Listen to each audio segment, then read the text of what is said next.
It's my privilege to welcome everyone to this short seminar on cancer awareness and screening. And it's under the auspices of the Eco Club of Detroit.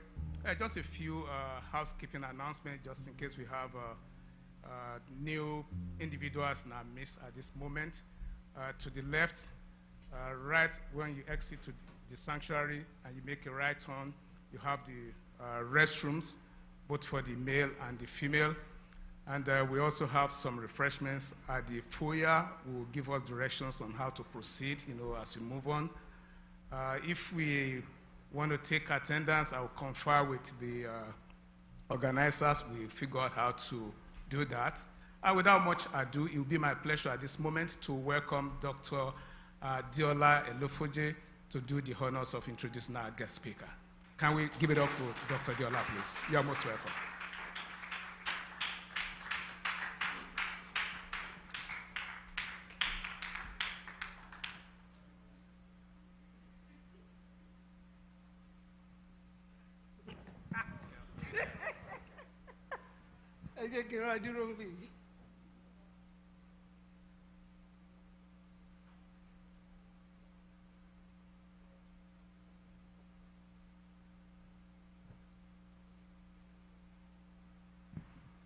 Good afternoon.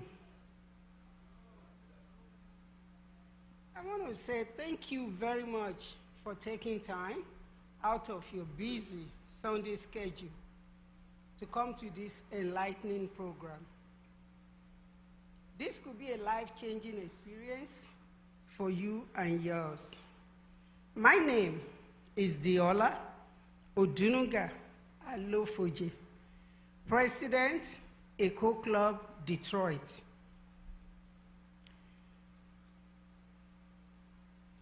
Honorable Tunde Shafau, our able PRO, is also on stand.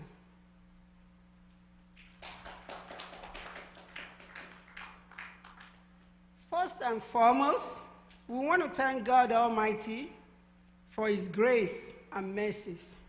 Also, to thank Pastor Adeniji for allowing us to do this presentation. Special mention, Dr. Omotosho, the media group, and everyone. We appreciate you all.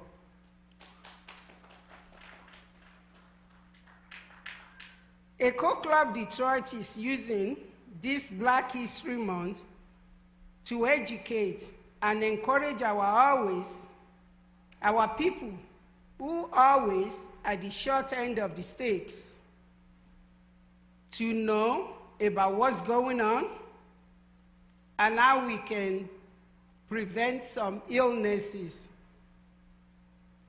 With that being said, it is an honor and privilege for me to present one of our own, the finest and best, Dr.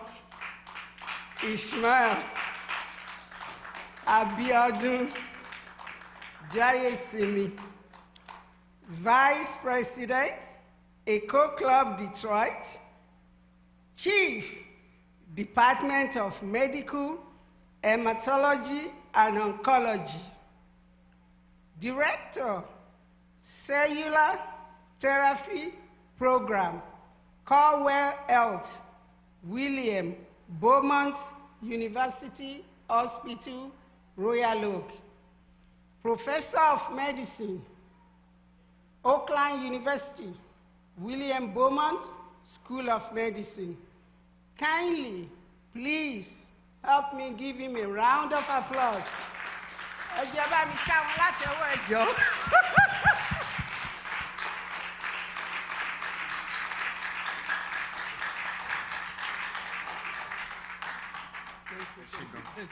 Thank you. Thank everyone. I tell you, I feel like I'm at home. I really do. Yeah, I am. You are my people. This is where I belong. I've been here for the last 30 minutes. I was touched. This is why I'm always proud who I am, where I come from. It's exactly why I wish I brought my children here just to see my people. My people are always strong. They are the smartest person I ever known. They have the drive. They have the passion. Yes, I am proud I'm one of you.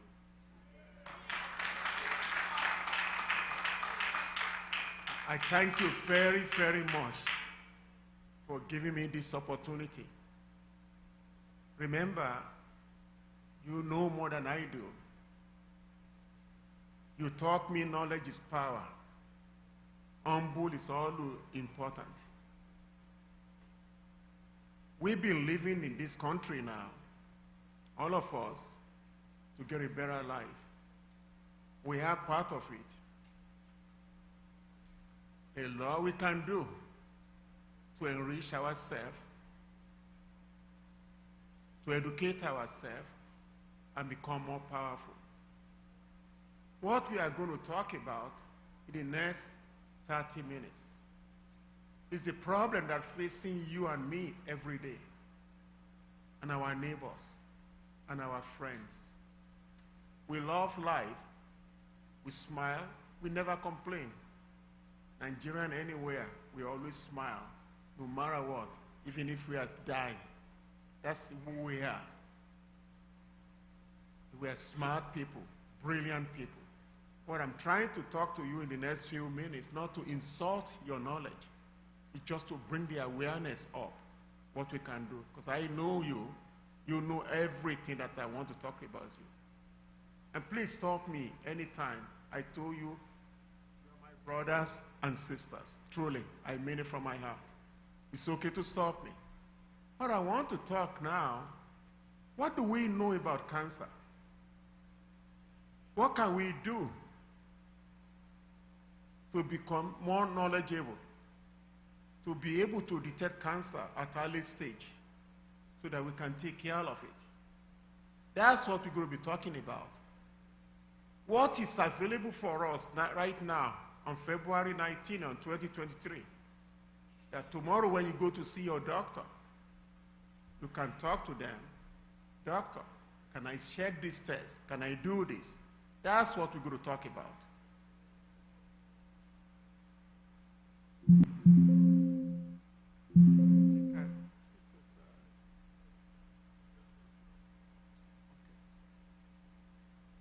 These are my learning objectives as follows. Just to understand common cancer signs and symptoms.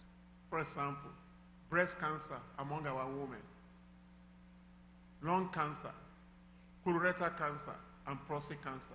And also understand some of the preventive methods of some of these common cancer that we can do.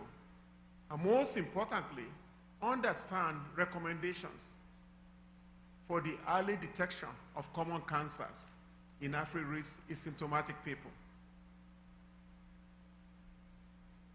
I'm sorry, I think okay,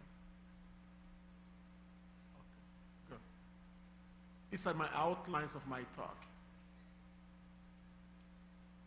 Cancer remains the second most common causes of death in this country. The number one cause that kills us is heart disease. However, in 40 to 75 years of age in women is the number one causes of death. And in 60 to 75 years of men is number one cause of death.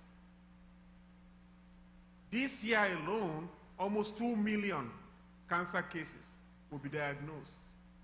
About 050,000 will die as a result of that.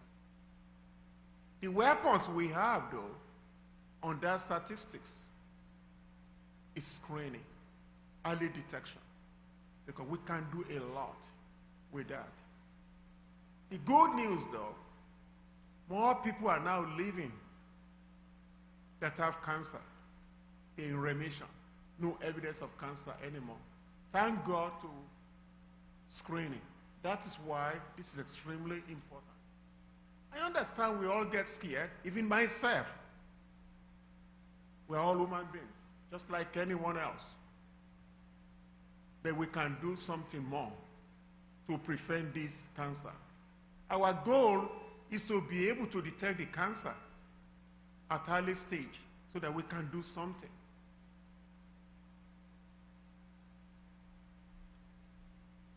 The common question we're always confronted with every day in the clinic: why me?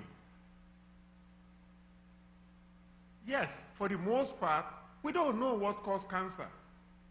But what we do know, though, there are some behavior that you and me change that may contribute to developing the cancer. If you look around us, the older we are, the higher likelihood of having cancer. In fact, recent statistics that just come out, almost 90% of people that have cancer, they are 50 years above or more. That does not mean 25 years old could not have cancer. For the most part, that is what we see in the clinic every day. We are the sources of what we've done. Environmental factors contribute to all of us of developing cancer. The common one, of course, cigarette smoking. Not only you that you smoke, your wife or your husband, your kids, because they've been exposed to that carcinogens. Unfortunately, that contributes to developing cancer. The pollutants in the air and water contribute to developing cancer. The chemicals, some of the places where we live, where we work, example, asbestos, can cause pleural carcinoma and contribute with cigarette smoking, with lung cancer. Pesticides may also contribute to cause cancer, particularly non-Hodgkin lymphomas and leukemias. And also, very important to understand the way we eat, unhealthy diet, myself included, excessive weight, myself included. And most important, the family history of cancer due to some inherited genetics challenges. Yes, you are my people. I know my culture very well. We are very private people. That is why it's extremely important to share those information to your loved one. I went home a year ago. My senior grandma at home, almost 90 years old. I've been communicating with them for the last 2 years, dying of breast cancer. Her sister didn't know that, even though they live next door to each other. That is our privacy. When I went to him, I said, I want you to do this. He said, why, Ishmael? I said so. That's our culture. Whatever you are, it's okay. Share with your family and loved ones. Remember, knowledge is power. What we know now, we didn't know 20 years ago. We might be able to make some differences. And we will go to talk about that more as we go along. By the way, some medications that your doctor gave you may also increase the risk of cancer. Some of our women, they go to their doctor. They are getting estrogen. Unfortunately, increased risk of breast cancer. And estrogen without progestin, increased risk of uterine cancer. And some of the medication that we use as an oncologist to treat patients with cancer, 10 years down the road or 20 years down the road may cause increased risk to develop other cancer. But that does not mean you can use that drug. But what is important is the knowledge, is power, and also to know our body.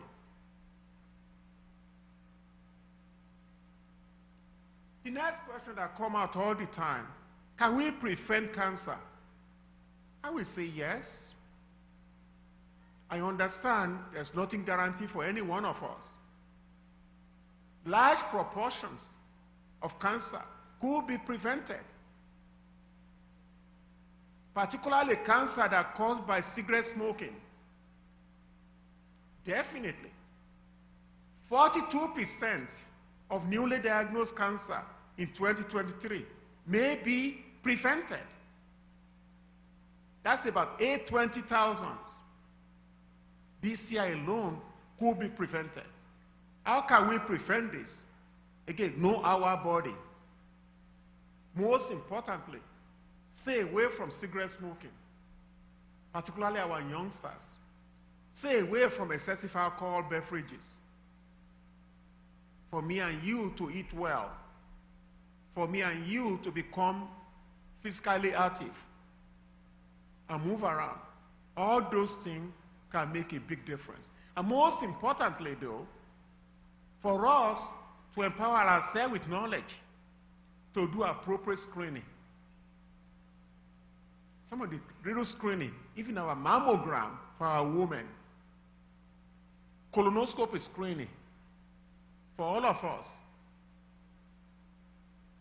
lung cancer screening for people that smoke for many years, that we don't take the advantages of what we have, and all those things bring it together can reduce, can prevent some cancers. And that's one of the things, in my opinion, I want us to go home with today and be able to tell our family, our friends, and our neighbors. And most importantly, for me and you to use that knowledge to enrich our own life and health.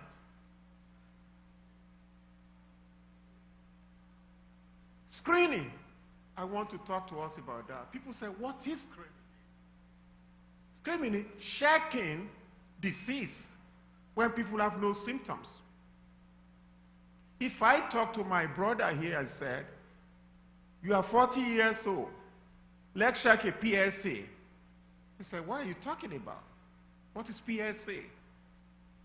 That's a protein that may be elevated in men with prostate cancer. Black men, whether born here, emigrated from Caribbean or African country, land, have the highest number of prostate cancer in the world war. Prostate cancer death in me and you is 2 to 4 times higher than any other ethnic and racial groups. If we are lucky, we're able to detect it early. In 5 years, nearly 100% of people will still be alive. That is why this is powerful. That's why screening is so important. We screen for colorectal. We screen for cervical cancer. We can detect maybe pre-malignant lesions and take care of it, instead of allowing it to become real cancer and causing trouble for us down the road. That's one of the purposes. We can reduce the death due to common cancer, especially lung cancer. We are aware of changes in our own body. I'm one of those that believe kids should know their body than going to a stranger that doesn't know you. This is very common with women. Women come to the clinic and talk to the doctor. I have something in my breast that just doesn't feel good. The doctor said, no, this is nothing. The women keep talking again. Something is just not right. We learn in medicine now. We listen to them. Many times, that woman is right. That's why we always encourage our patients, especially my people, to pay attention to our body. Let's talk a little bit about breast cancer. Because my opinion, it's a global public health problem among every woman anywhere in the world, particularly among black women. Estimated 300,000 and 5 more may die from breast cancer. Remember, it's the most common cancer. The thing though, we are also lucky. We are seeing almost 4 million women living a life with breast cancer that can kill. Why is that? Because some of us are now doing mammogram, early screening. We're able to find the breast cancer at early stage.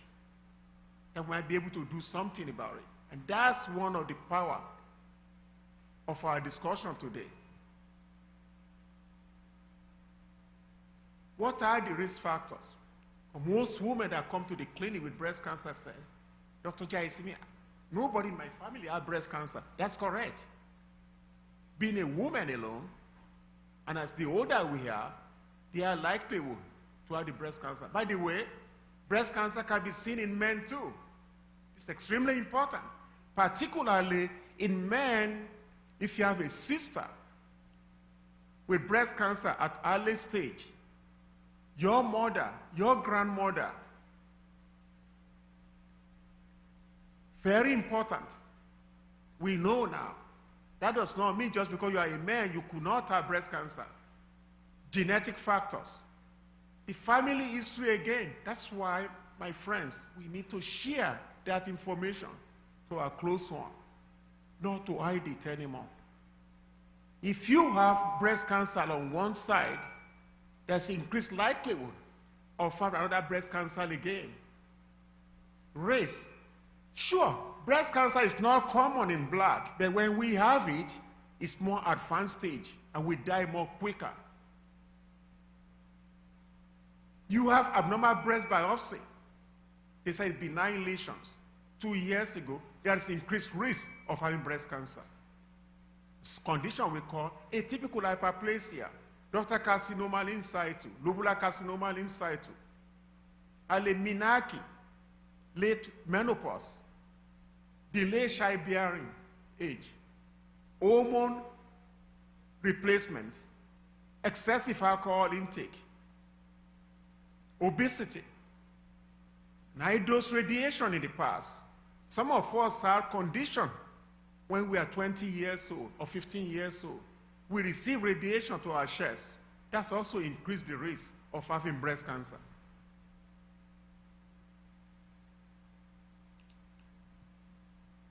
Excuse me.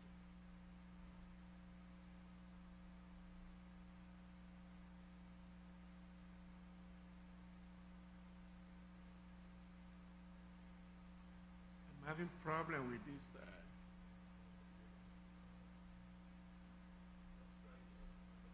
I'm sorry?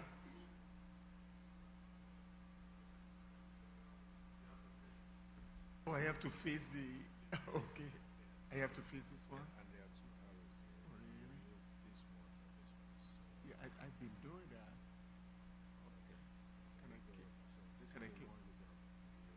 But this is, yeah, that's right. Okay. What if I face these two? Can I?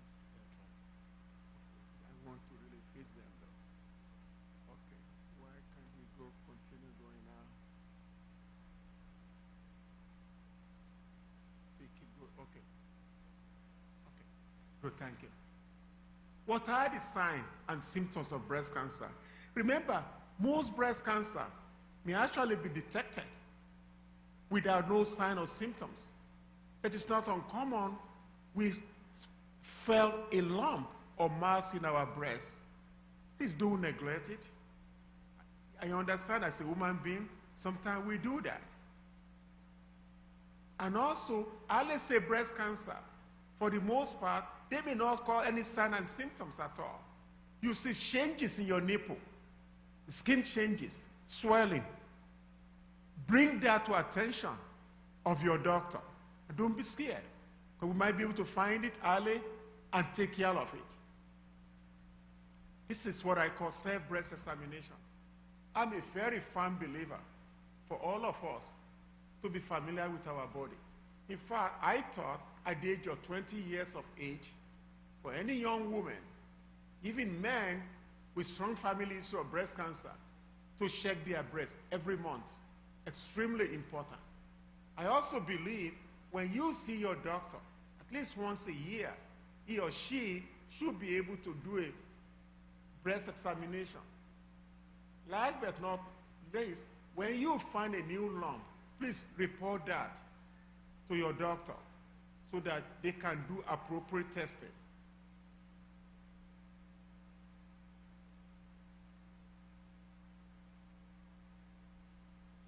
Prevention. Some women with a very high risk of breast cancer in the family, this again come out. I know our culture, we're very private. My sister had a breast cancer at a young age. My mother died of breast cancer at a young age. His grandmother died of breast cancer at a young age. I call that high-risk breast cancer. We know that now. When you go to your doctor, let them know that. They can do appropriate testing. Some of them what they call germline testing, called BRCA mutations, which is not uncommon in you and me. Sometimes we might do prophylactic mastectomy in that situation.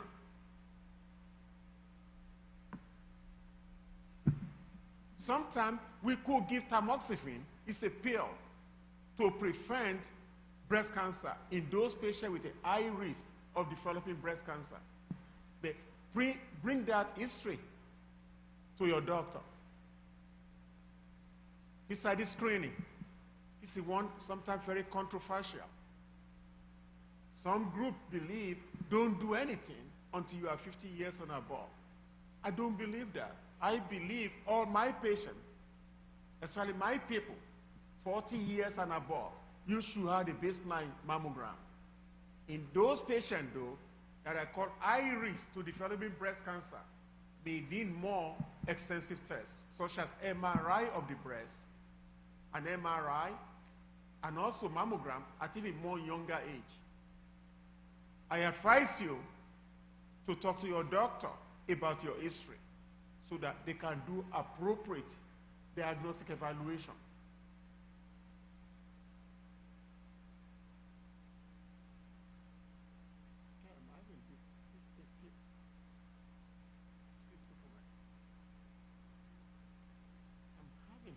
With this. Okay. Now, the next topic I want to talk about is cancer of the female reproductive tract. Yes, we have it, and it's not uncommon in our population. Unfortunately, when we have it, it's more advanced. The chances for us to treat at the time is too late. But some of this cancer we can prevent. Cervical cancer, for example, uterine cancer, ovarian cancer. These are the female reproductive tract. I don't want to bore you on that. Let's talk about cervical cancer.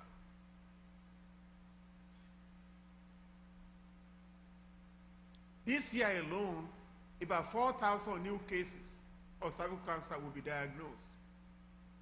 And cervical cancer incidence rate has decreased in the last 3 decades, particularly in this country, because the availability of the screening. Unfortunately, in our homeland, we see a lot of our sisters and mothers dying of cervical cancer. So when you go home, or when our people come here, let them know that and give them the opportunity. Either bring them to your doctors to at least do pap smear, pelvic examination, which they may have not been able to do at home. The mortality has been reduced tremendously in this country. But among our own people, it's still very, very high. People are still dying. When we see cervical cancer, our people, it's advanced stage that we can't really do much. These are the risk factors. Human papillomavirus, HPV, bad control pills for more than 5 years. Again, cigarette smoking, family history of cervical cancer, 7 or more pregnancy, patients that receive estrogen, diethylstilbestrol, are also at risk developing cervical cancer. Human papillomavirus is main player causing cervical cancer. Not only cervical cancer, by the way, they cause head and neck cancer. So, the problem with this virus is sexually transmitted disease. For the most part, doesn't do anything for anybody. It disappears on its own. And we don't really actually treat it at this stage. What are the symptoms of cervical cancer in women? Abnormal vaginal bleeding. Any woman, no matter what, pain during sexual intercourse is a sign. Abnormal vaginal discharge is a sign. Ongoing pelvic pain, leg pain, back pain that never resolve. Weight loss, talk to your doctor. The diagnosis is very simple. Just cervical biopsy, pap test, and pap smear.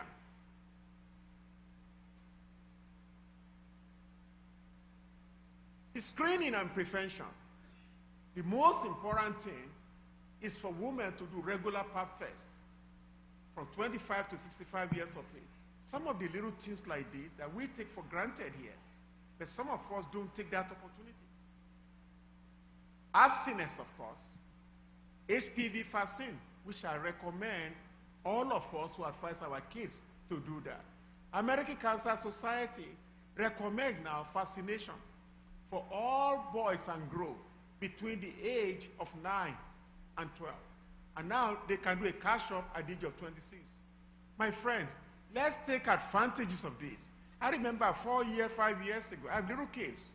When my kids go to their pediatrician come and say, Dr. Jayasimi, we want to do vaccination. I said, what vaccination? I said, what do you mean? You know, but it saves life. Please allow all your kids to be vaccinated for this. But we've seen difference already. Let's talk about endometrial cancer. This is what they call wound cancer. That's where the baby resides during 9 months of pregnancy. We call it endometrial because 90% or more of this uterine cancer come from the inside lining of the endometrium. It's the most common pelvic cancer, by the way, and it kills, especially among women of color.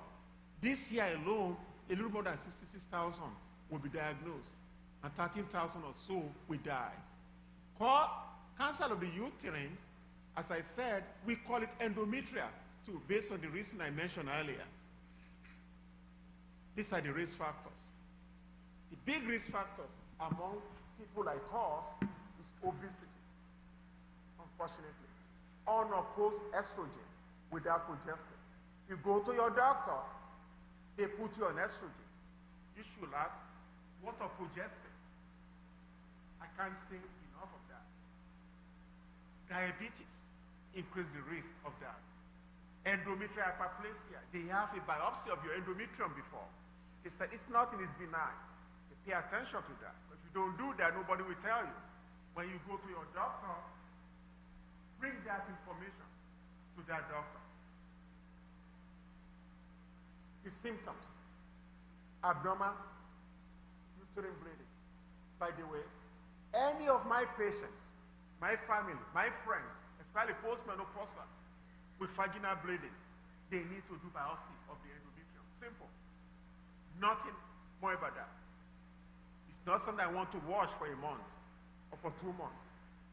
For somebody 60 years of age or 52 years of age, they are calling and saying, I have vaginal bleeding. How of what? Or nowhere. They have pressing in the chest. That's another problem. We have in our community. It's nothing. We wait for another 1 year or so, and that is not acceptable.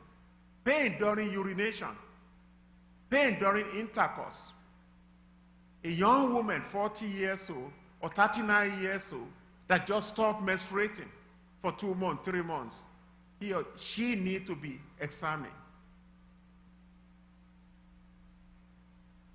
Diagnosis is very simple: endometrial sampling. Screening and prevention. As of today, there are no recommended screening tests for women at average risk of developing endometrial cancer. The reason for that, most women with vaginal bleeding postmenopausally should get appropriate evaluation immediately right there. That's one of the reasons. And of course, when they give you estrogen, make sure you ask for progestin with that. Breast feeding can also contribute. Most important though is the diet. We need to look at our diet to eat less fat and more of fruits and vegetables and maintain healthy body weight. Let's talk about ovarian cancer. Ovarian cancer, believe me or not, is not as common, but it kills. It kills us quick. About 19,000 new cases will be diagnosed in this year. Unfortunately, though, people die from this. It doesn't matter. It doesn't discriminate about age. I've seen 24 years old with ovarian cancer. This again come back to the history. In some women with breast cancer, if they carry the BRCA mutation gene, they also have increased risk of developing ovarian cancer. Again, that comes back again to the family history. Your mom died of breast cancer at a younger age. Your niece died of breast cancer at a younger age. Your grandma died of breast cancer at a younger age. There is a likelihood they may also have ovarian cancer. And that's why this is extremely important for us to elicit. The risk factors are the following: strong family history of breast ovarian cancer, the age, of course, never been pregnant, infertility, early menarche, and late menopause. These are the symptoms. Pain. The big thing, though, recent weight change. I just noticed I'm becoming more tense in the abdomen the last 3 months. All because I'm just 45 years old now. Just look like my mom. That's not true. Dyspepsia, increased urinary frequency, abdominal bloating. Please pay that to your doctor. We just had a patient just 3 weeks ago, in fact. In fact, one of my people. She's been having these symptoms since last March and was told by a nurse practitioner, well, you are now 51 years old.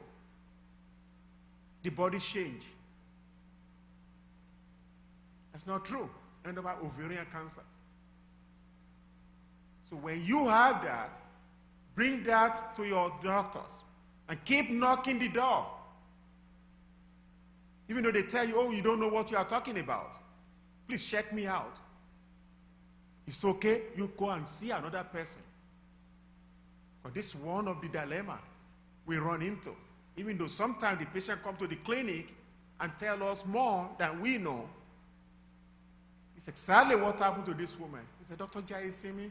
I know something is wrong. It was since last March, and I went to the doctor, and the answer I got, well, you are now 51 years old. As women get older, body configuration change. I understand that. But many times, you know your body more than anyone, than me and other people, and keep voicing. Diagnosis, good pelvic examination, ultrasound, other imaging, and surgery.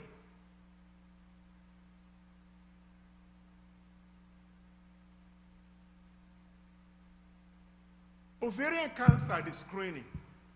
As of today, there are no recommended screening for ovarian cancer. However, in some patients with high risk, if you happen to know your family history of breast cancer, ovarian cancer, as well at a young age, some of us decided to do what they call transvaginal ultrasound, get a blood markers. We might be able to detect it, even though multiple studies we've done have not shown to make any difference. But this is the given. If I am in that situation, I have my sister died of ovarian cancer at a young age. I have my aunt died of ovarian cancer at that young age. I pay that attention to my body, regardless of what organized medicine tell you. I request for that transvaginal ultrasound. I request for that CA-125, so I might be able to check it. In some women, we might even be able to do what they call prophylactic bilateral oophorectomy and cervicectomy. Take your ovary out if you finish with all your childbearing. Again, this is knowledge. Knowledge is power.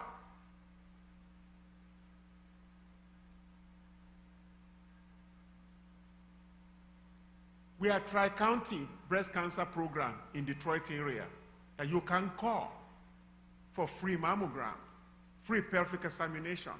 Take this number. This place is still in existence, regardless of your insurance. Now let's talk about lung cancer. That again become a big killer in our community. We are not exempt, by the way. We smoke just like anybody else in the past, and it kills us. Most importantly, though, we should discourage our kids not to get to lung cancer. If you look this year alone, a lot of lung cancer will be diagnosed. More than 238,000 will be diagnosed. Majority of that, 80% or more, are due to long cigarette smoking. And what is painful about it, I smoke, my partners didn't smoke, but my partner is with me all the time. Increase the risk of her too, of smoking. That's why this is extremely important. Last year, for example, he took more than 14,000 lives, especially among you and me. That's why this is important. The risk factors, we all know that. Cigarette, cigarette, cigarette. Yes, radon in the house. Asbestos can do that. But we know now, if you smoke for a certain time of years, we can now do what they call CT screening of your lung, low dose, which most insurance will pay for. But the problem is that less than 10% of us take advantage of that. I urge you, if you have history of long cigarette smoking for many years, 20 years or more, or you are between 50 and 80, ask for that. In fact, if you are 85, you are in great shape. There's no reason why you can't do the lung screening. There's a chance you might live another 10 years. Do it. Most important though, we don't take advantage of that. So when you see your doctor, okay, you stop cigarette smoking now, but you smoke for 30 years. I urge you to ask for that screening low-dose CT of the chest. Most of the insurance cover that. But we find that now only about 6% of the population take advantage of that, and that can save life. But if you find that lung cancer in early stage, might be able to do surgery without even anything else more. Most of the lung cancer, when we see it now, stage 3, stage 4, they're in advanced stage. That's why all the advancement in medicine we have in the last decade or no. These are the one I'm talking is screening guideline. Please, I urge you to ask for that low-dose CT scan of the chest. But if you smoke for a long time, as I said, less than 10% of the population take this advantage. And it's even worse among people like you and me. That's why we got to go home and talk to our loved one. When you go to see your doctor this week, I smoked for 30 years. Is there any reason I can't do this low-dose CT screening? Many times the doctor don't even tell you. And that's why you are more powerful. You have the knowledge now. And you go and talk to your doctor next time when you meet them. Colorectal cancer. I remember many years ago when I talked to my senior brother at home. Oh, we don't have colon cancer in Nigeria. It's an American problem. It's true, because you know the culture. He's always he's the boss, and I had to keep my mouth shut. I'm the little boy. No, he just shut me off. That's not true. We have colorectal cancer. We are dying of colorectal cancer, but we don't know. By the time we know, we come to the clinic, it's spread everywhere, and we can't do much anymore. We are just in the same group. So my work for you today, yes, we do have colorectal cancer among our people because the way we eat. What is behind the gap in colorectal cancer? We can stay here all day long and give all the reasons. There are multiple reasons. Most important, of course, is education. We don't understand the signs and symptoms. Me and you, we neglect it. Why it could not happen to me? It will happen to my neighbors. But very important, access to care. If I have that symptoms, it's a place where I can go. They won't bother me about my insurance, about my ability to pay, to take care of me. And those are the big things. And of course, some of our own behavior, cigarette smoking, for example, our weight, for example, physical inactivity, all those contribute. And most important, the diet. Yes, we eat a lot of fry now too. And yes, and we eat less fruits and vegetables now. All those things contribute to developing colorectal cancer. These are the risk factors listed here. The diet, the weight, family history again. This is why I can't say enough of family history. It's okay to tell your mother or your father, to tell them what they died of, so that we can know that, and we can let our kids know that. So one day they will know. When somebody has what they call colitis, inflammatory bowel disease, increased risk of colon cancer. And I can't say enough of this. We're all smart people. But we can do more. We can prevent other illness. Smoking, of course. Those are all the risk factors. And don't let us forget the diet. The diet, extremely important. These are the signs and symptoms of colon cancer. 6 months ago, so one of my friends, believe me or not, we grew up together. He's been having change in bowel movement for the last 1 year. 2 weeks of constipation and 1 week of diarrhea and abdominal discomfort. Typical my people, smart like you and me, he just didn't bother. And finally started seeing blood in the stool. They live in Minnesota. And I came home that night, those are my people. He called me. He said, Ishmael. I said, what are you talking about? I said, you need to get this done, boom, boom, boom, boom. Fortunately, he said, I don't have this. I said, you know what? Come to Detroit next day. He had colon cancer. Unfortunately, he has spread to the liver. He's somebody I grew up with. We play together. He's my friend. He's my brother. But fortunately for him, it's only one part of the liver. We have to keep him here for almost 6 months. Take care of him. Thank God he's doing well now. So don't let us be statistics. When we experience that, call somebody that can help you. I understand we all get scared. I do. But sometimes we find it hardly. There's a lot we can do. It's a prime example. This is somebody that we grew up together. We studied together. We do everything together. We came to America about the same time. And quite to contrary, we don't have colon cancer among our people. That's not true. Remember, we've been living here now 30 years or more. We are doing the same thing. Our dietary habits have changed. We don't eat beans every day like we used to in the whole country. And that's what I want to let people know. And as I said, when I talk to my people at home, they say, we don't have that. That's not true. We do have that.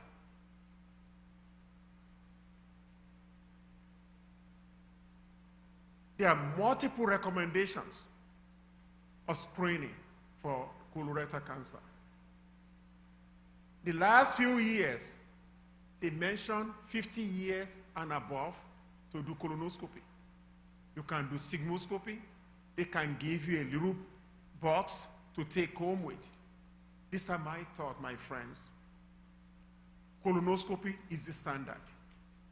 And now, 45 years and above, you should be able to get screening colonoscopy. If family history of colon cancer, younger, you might be able to do it more younger in that age. If you have underlying inflammatory bowel disease like colitis, you might be able to do it more younger. Please don't be statistics. I understand the prep can be a challenge. But friends, it saves life. I've seen it. I just did mine last year myself. So I want you to go home and do yours too. For some reason, in black population, we are seeing more younger age now, especially rectal cancer, for no reason. Please don't be starting, don't say it's due to hemorrhoid. That's not true. Do it.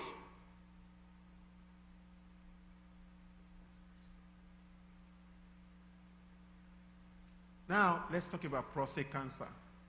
For all my brothers in the room, for me too, and for all our women, we need to know this. Prostate cancer, as far as I'm concerned, is a global health problem. This year alone, too, almost 290,000 new cases will be diagnosed. And 34,700 men will die from the disease. The incidence of prostate cancer, as I mentioned earlier, is more than 70% higher in all men, you and me. For some reason, we don't know why. It's a reality. In fact, the incidence of prostate cancer in African American is among the highest in the world. Therefore, prostate cancer, as I said earlier, is 2 to 4-fold higher than any other ethnic groups.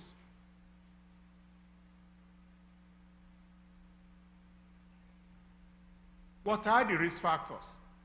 Of course, age is always a risk factor. And being black, ancestry, is a risk factor. Yes, family history again. My father died of prostate cancer at age 65. My uncle died of prostate cancer at 67. I have that risk. I just had a friend from Houston call me the other day on Thursday night about 12 o'clock at night, believe me or not. That's my friends. You can't forget your people again. He said, Ishmael, I just had a biopsy. This is what it costs. I said, okay.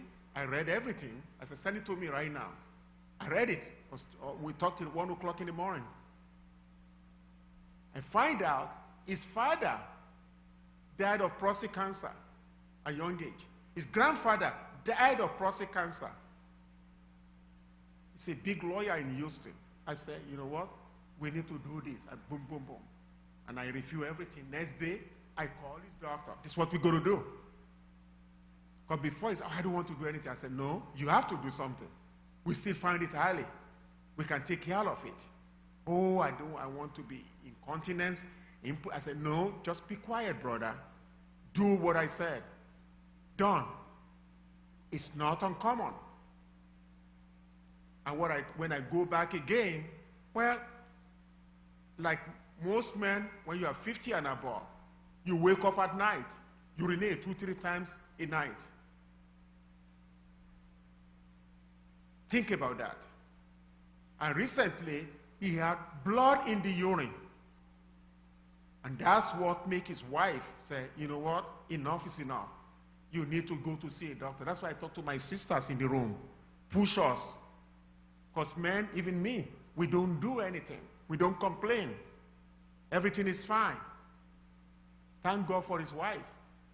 When I refuse the shot, it's still early stage. We believe we can do something. But the bottom line, prostate cancer is common in anyone, blacks, anywhere.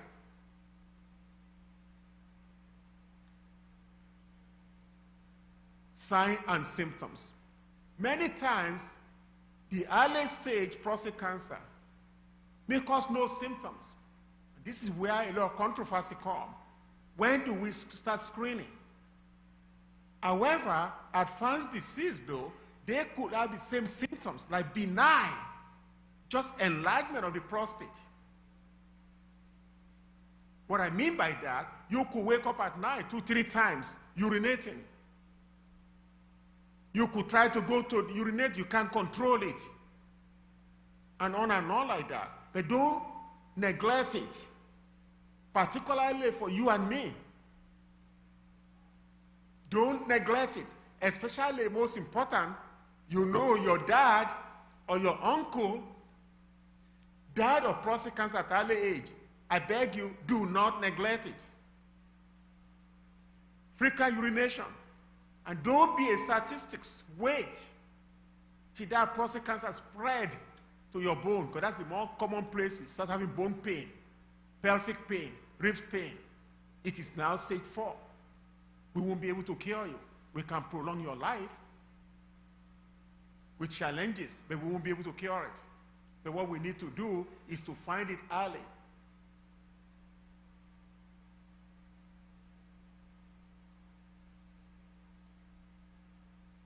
Now, what can we do to prevent prostate cancer? Of course, we maintain our healthy weight, avoid high-fat foods, the alcohol, drink in moderation, fruits and vegetables to be part of our diet, green tea, you can name it, and don't be physically inactive. Move around.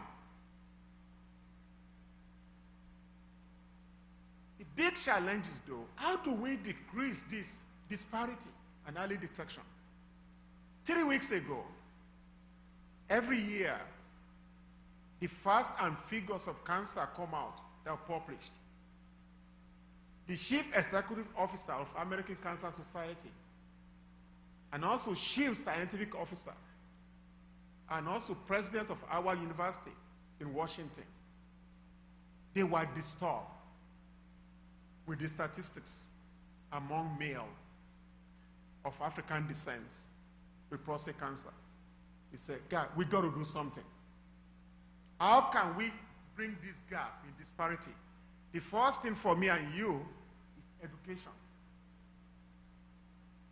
You know better than me, our leaders, our senior brother.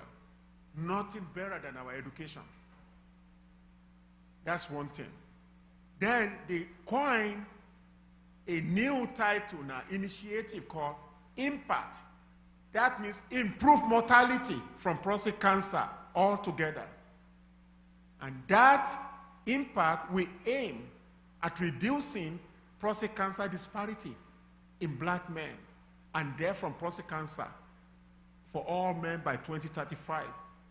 They will utilize innovative research, evidence-based strategies to reduce prostate cancer disparity, including prevention, survivorship approach, and most importantly, advocate for public policy that will increase access to education and screening for prostate cancer that you and me can say, regardless of your insurance. You can go anywhere and be able to ask, I'm 42 years old. I'm having these symptoms, that somebody can take care of you. And that is coming now, because now they are now seeing it's a major, major challenges. Now they want to also engage with black organizations. And yes, come to a place like this, church, and continue educating our people. And that's the only way we can make big difference. Because it doesn't matter, even if you have all this scientific discovery, but we don't have access to that care. What good is that? The PSA, we can talk about that all day. Again, no one organization have recommendation for PSA screening. But I get a news for you. If you are me and you better do it when you get to a certain age. In fact, if you are 40 years of age, you're a black man, when you go to your doctor, ask for that PSA screening. If you're a black man, you start having increased urinary frequency or blood in the urine, you better ask for that. It doesn't matter your age. Particularly, you happen to know the history of your family. Your uncle died of prostate cancer at 40 years old. The youngest I've seen is 32 years old, believe me or not. Blacks. You better ask for it. Don't wait. Yes, many times we do in medicine now, your doctor will say, you know what? It's a decision between me and you. Because if I do it, if it's I, that may not mean it's prostate cancer. That's true. It may make me do more tests. That's okay. For you and me, I say yes. I will not wait. Trust me. Now we have more utility of tests now, including MRI of your prostate. It might just be benign enlargement of the prostate. The MRI of the prostate will tell us. You might say, you don't need to do anything. We just watch. But the most important, be very apprehensive of this. But that is the only way we can bring that gap together. If not, we will continue dying from prostate cancer.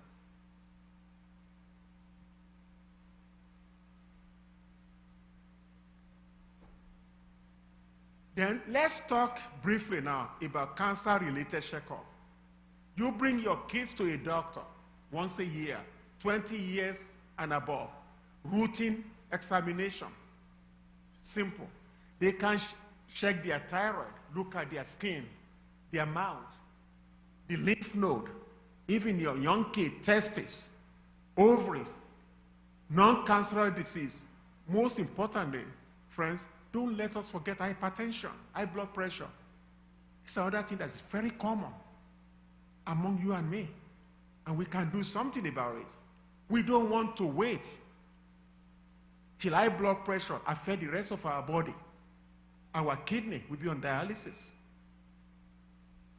I've seen a lot of our people with that. Let's try not to be in statistics. There's great drug now for high blood pressure. Unfortunately, high blood pressure is common in any black, anywhere. I don't care how rich you are, how poor you are. It doesn't matter. But we can do something about it.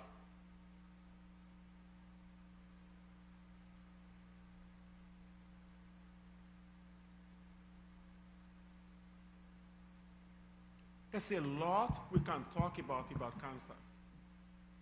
My friends, if you can do me a favor today, all I want you to do is that screening.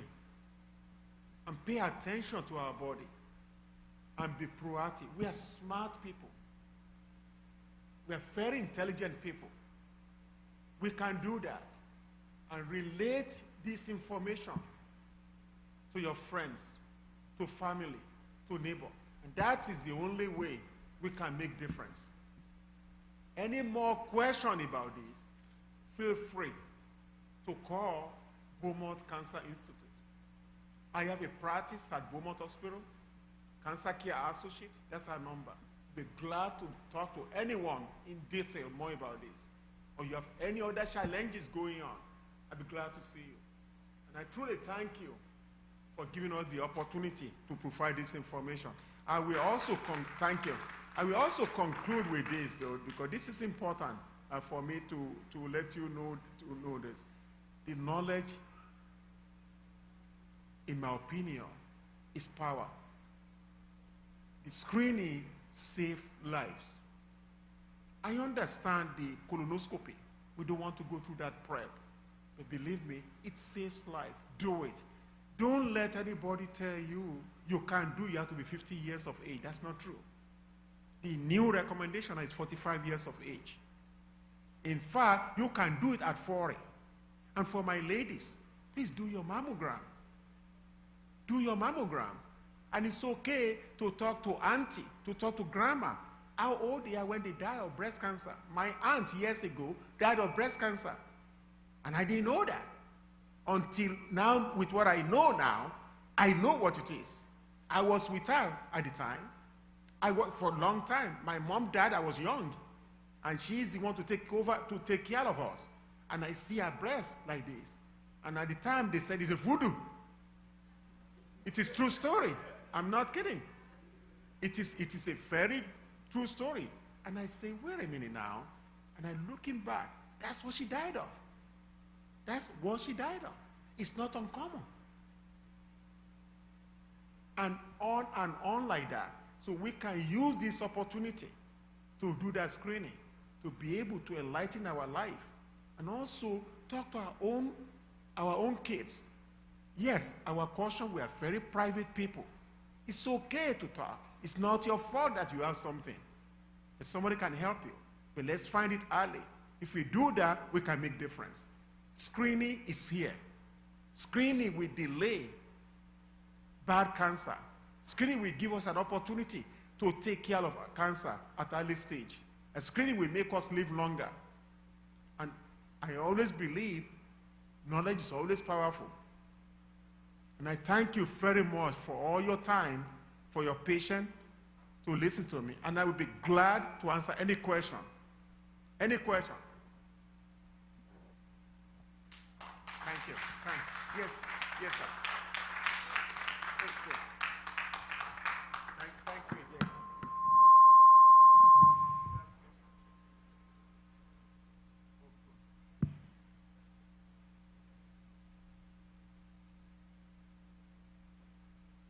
Thank you so much, Dr. Jayusimi. We appreciate your time for coming and also throwing more light on this critical issue. Just one quick question, sir. I just want to know your take on genetic testing when it comes to cancer screening. Thank you. By the way, excellent question. 30 years ago, we don't know much about genetic testing. But we now know about genetic testing now. Particularly when a woman comes to my office, have what they call triple negative breast cancer, which is very common among you and me, women. You better believe it. I do that genetic testing. I do that BRCA1, BRCA2 mutation. I believe strongly in that. In some patients with colorectal cancer, when they are young, I do genetic testing. In fact, anyone that comes with colorectal cancer now, 50 years and lower, should do that genetic testing. Or if you get a good history, you say, your mother, your nephew have this, I will do it. The problem with our own people, because we don't know most of our history, because they keep everything underground for us. We never know. Yes, I do believe in it, particularly in breast, ovarian, in some colorectal cancer. You better believe it. I believe, yes, you should do that in a young person. Yes. Yeah. Thank you. I can be all day, please. I want the question. I will sit down. I want the question. Okay, sir. Thank you, doctor, for your enlightening presentation. My question has to do with somebody with high blood pressure and is prescribed diuretic. And then in relation to prostate cancer, in which you are experiencing frequent urination, when you are on diuretic, there's possibility that, that will happen.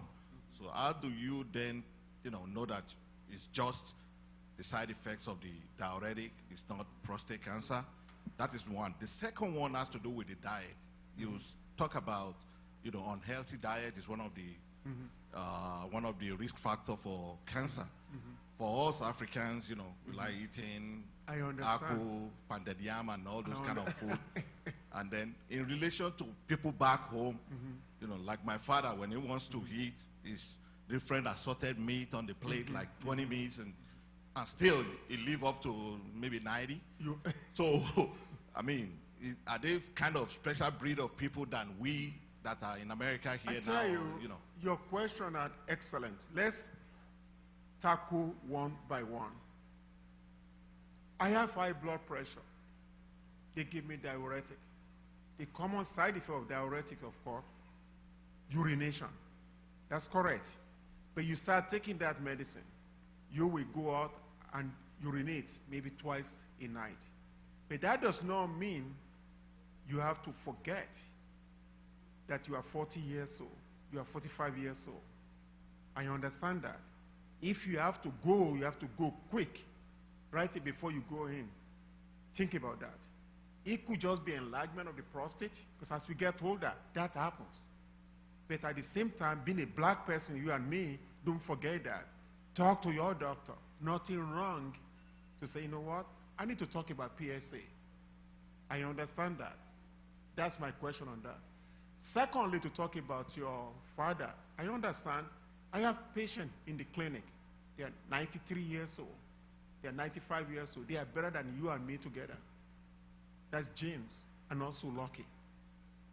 I'm now going to go there and change all of their habits right there. The culture is extremely important. You know that. They laugh at you. I say, what are you talking about? What they've been doing for years, it worked for them. That's it for them. But for us now, remember too, the environment now is different compared to when our forefathers at home. How do they eat at the time compared to the way we eat now? There's multiple things that contribute to that. Yes, we have people that are lucky, just very lucky. It might be gene, they live till 100 years of age. In fact, one of my friend's mom, believe me or not, is like 101 in Nigeria. And he's a big cardiologist in Houston. He brought her here years ago. Mama doesn't like it. One day, Mama is in the airport. One said, I want to go home. I don't care your house here. I'm going back to my jungle. So those are the kind of things. But what I'm trying to say, though, yes, it's great you have a good gene, 93 years old. But don't forget your body. And remember, you don't live in Nigeria anymore. You are exposed to the environmental toxins here, too. You are exposed to the way you eat here. Now, it's different than the way Papa eat 40, 50 years ago. Those are the things come in the play. And last but not least, always pay attention to yourself, to your body. We don't need to be a rocket scientist to know that. And that is something many times we all forget, especially men, not only African men, but the Nigerian.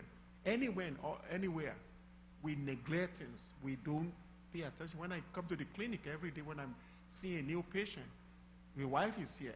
When I talk to the man, I look at his wife because she will tell me the truth. I know that. The women always do.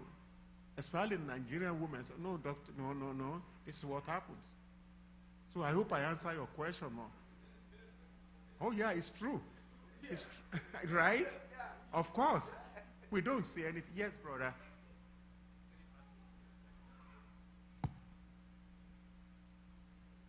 Thanks, Doc. Oh, no problem. It is the same question he asked, but you extended it a little by saying the person, if the urinary 2 or 3 times in the night, they should go and check the PSA. Mm-hmm. But you check the PSA, they say it's either normal or just a little bit above. Mm-hmm.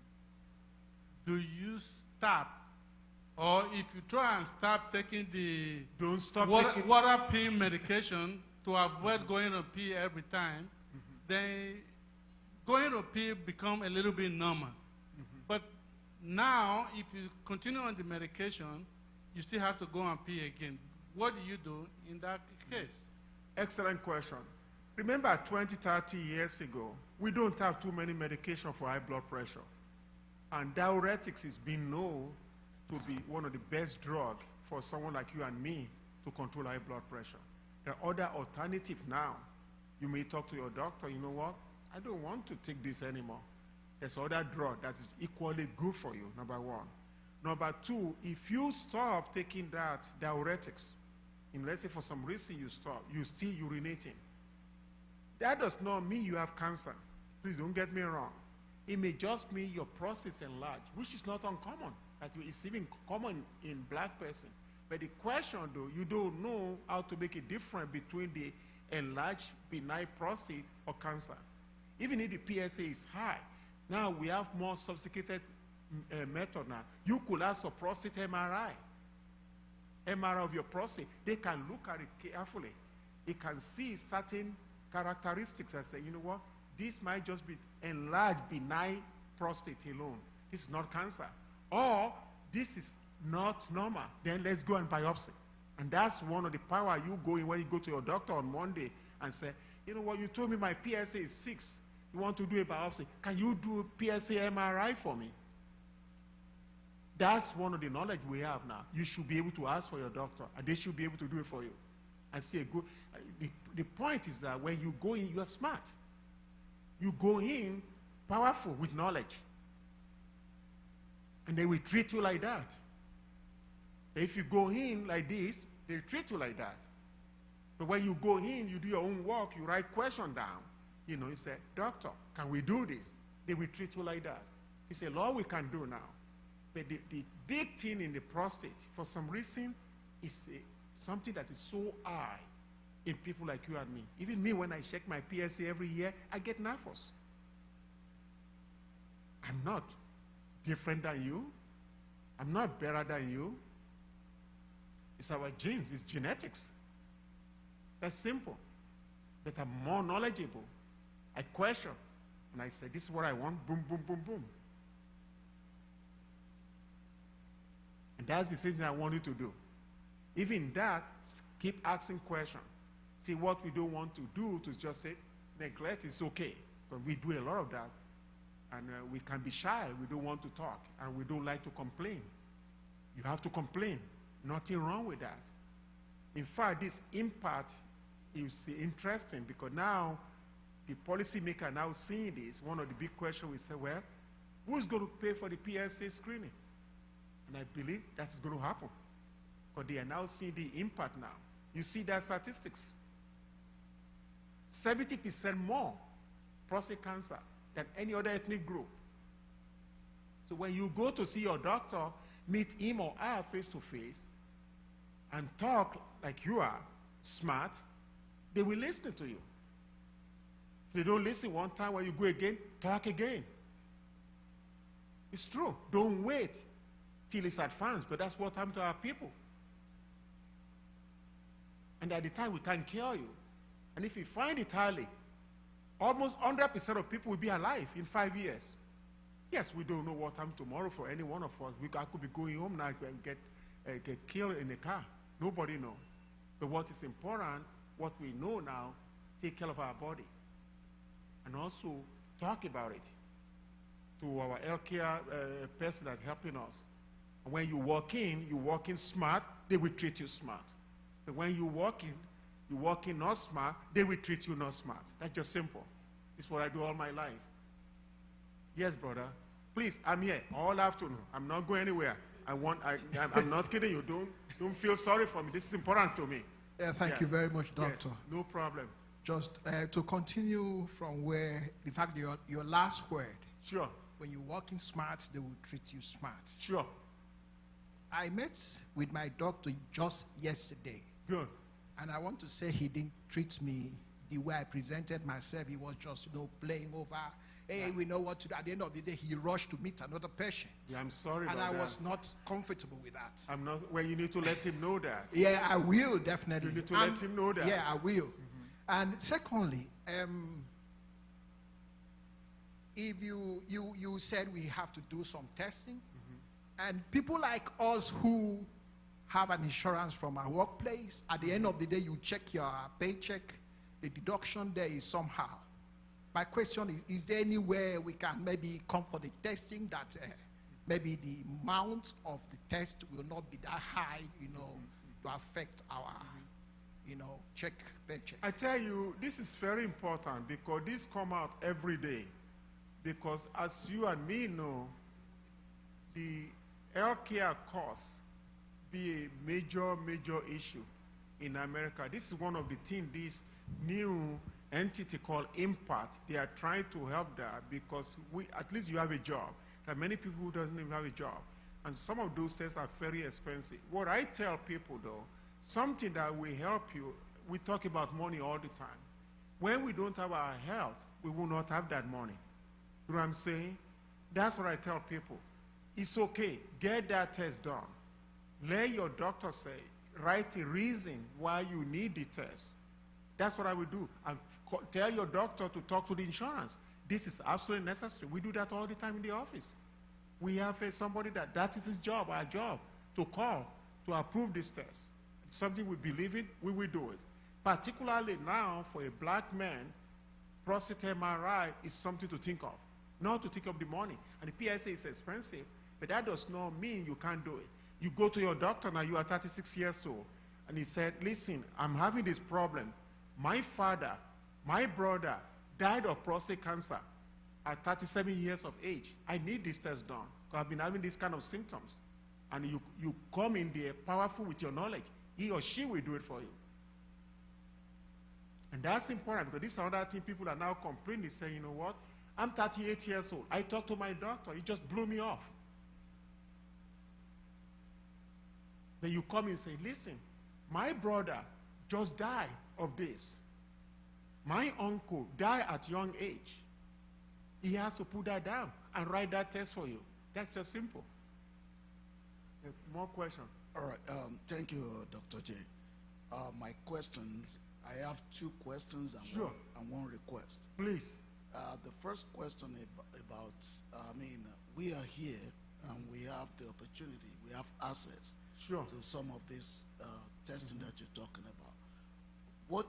How do we help the people back home to really, help them out with some of these things?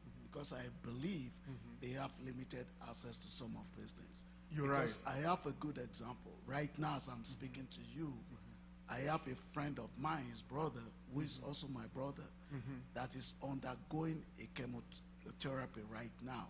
After they've done the surgery, I guess, the whole thing has spread, so I don't even know, maybe we are just wasting money at this point.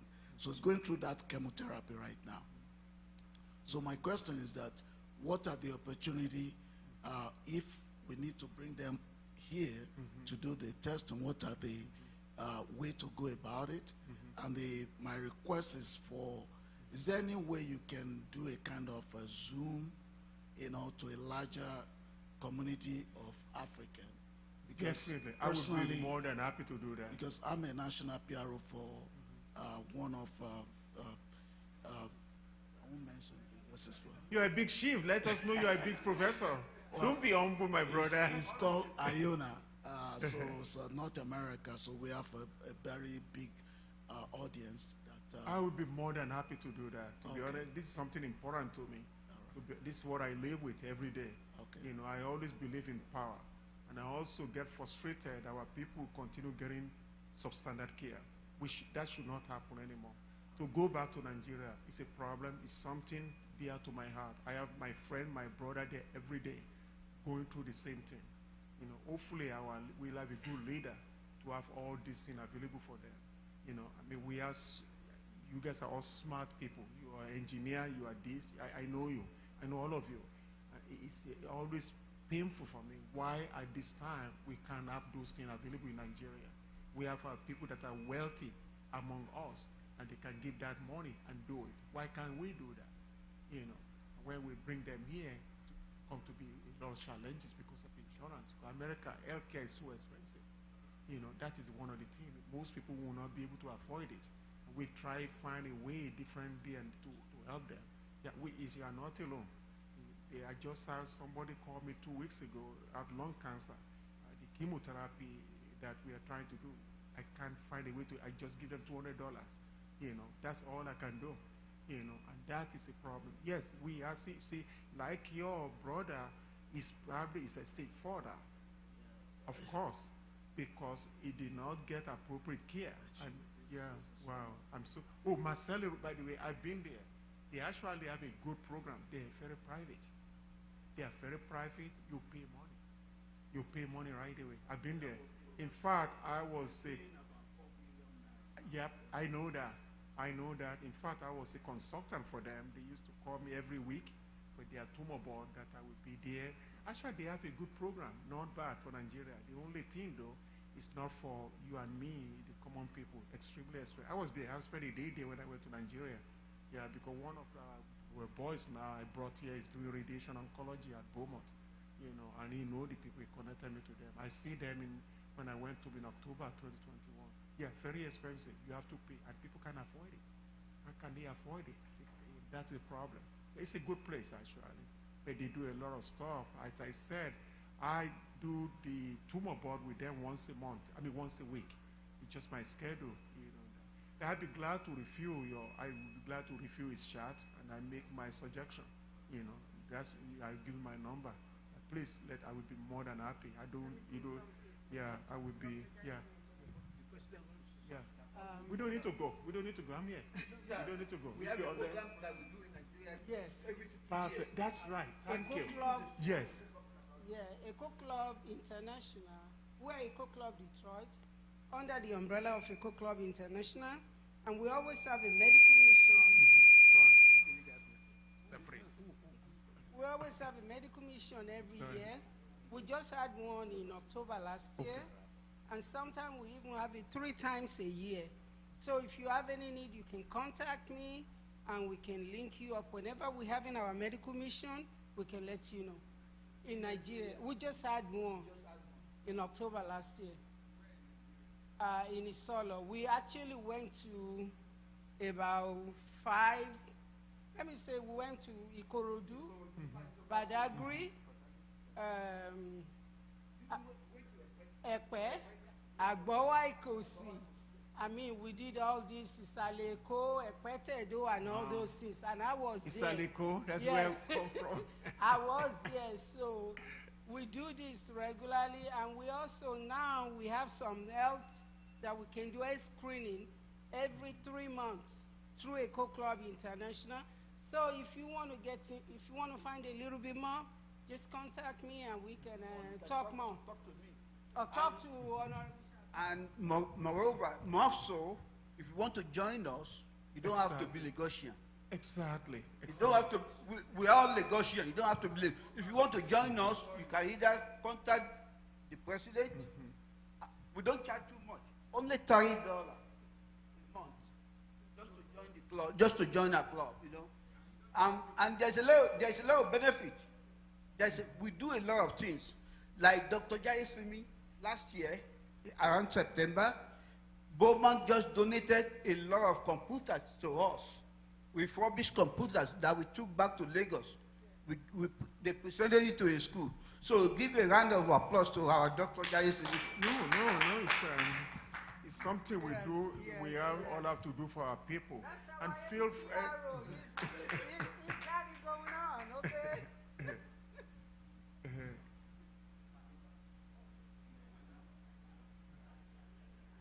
You still have your question, ma'am? My sister, Miss White, you still have your question? No? I think I want women to ask questions, though, because they're smarter than all of us. Yeah, they are smarter than all of us. Thank you so much, sir, for Oh, coming. no problem. You and your entourage to enlighten us. This thing, can I say is overdue or something? But we thank you for coming. And we'll be expecting more of this from time to time. I will be more than happy. Yes, sir. To be honest with you, Yes, sir. to come over anytime you guys want, once a month, once every 3 months, whatever you want to talk about, I'd be more than happy. And if God forbid you have health problems, especially in the area that I do, I will give you my number. Contact me or Thank you. contact my sister. She's the boss. Thank you, Yeah, sir. she's she My do a lot. my question Right. is just like most of the time, relating to men, you say PS, Right. PSA. PSA, right. Okay, PSA, thank you. You know, women, like if we are on theoretic